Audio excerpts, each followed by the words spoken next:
어제 중국 소비자의 날에 맞춰서 사드 보복이 전방위적으로 확대된 건데요. 대체 어떤 날인 걸까요? 또 이렇게 피해는 커져만 가는데 정부는 여전히 속수무책입니다. 박소정 기자입니다. 중국 관영 매체들이 기업이나 제품의 문제점을 들춰내서 품질을 개선하자는 취지로 만들어진 날입니다. 그러니까 중국 소비자의 권익 보호를 위한 날이죠. 그런데 최근에는 외국 제품을 집중적으로 공격해서 그 업체를 위축시키는 사례가 늘고 있습니다. 이 때문에 자국 기업들을 보호하는 수단으로 변질시켰다는 비판이 나오고 있습니다. CEO 스코어가 중국 매출액을 공시한 70개 기업을 분석한 결과를 함께 보겠습니다.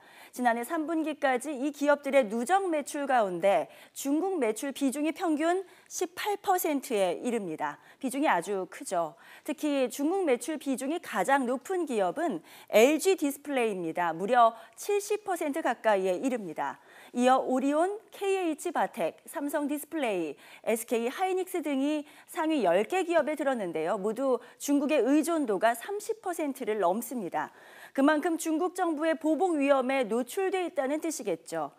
직격탄을 맞고 있는 화장품 업종은 어떨까요? 아모레퍼시픽과 LG 생활건강의 중국 매출 비중은 각각 18.5%와 5.9%였고요. 타격이 심한 롯데계열사, 롯데케미칼과 롯데쇼핑은 4.7%, 4.5%였습니다. 중국 매출 비중을 줄여나가는 것이 쉽지 않은 과제가 될 것으로 보입니다. 중국 측의 조치를 계속 모니터링하면서 중국과의 소통을 더욱 강화하고 필요한 대책을 적시에 마련해 나가도록 하겠습니다.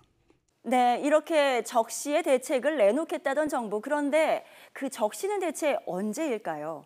피해가 이렇게까지 커진 지금도 뚜렷한 대책이 없습니다.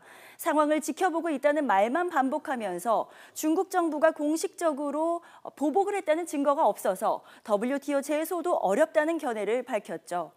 중국인 관광객 수가 절반으로 줄면서 면세점만 따져도 1년에 4조 원이 날아갈 판인데 산업부 장관 주재로 피해 업계를 직접 만나는 간담회도 이제야 열었습니다. 사상 초유의 탄핵 정국에서 정부의 사드 대응은 명확한 기조조차 없는 채로 이렇게 흘러가고 있습니다. 그저 우리 국민은 다음 달로 예정된 미국과 중국의 정상회담에서 사드를 어떻게 논의할지 바라만 보고 있어야 하는 걸까요? YTN 박소정입니다.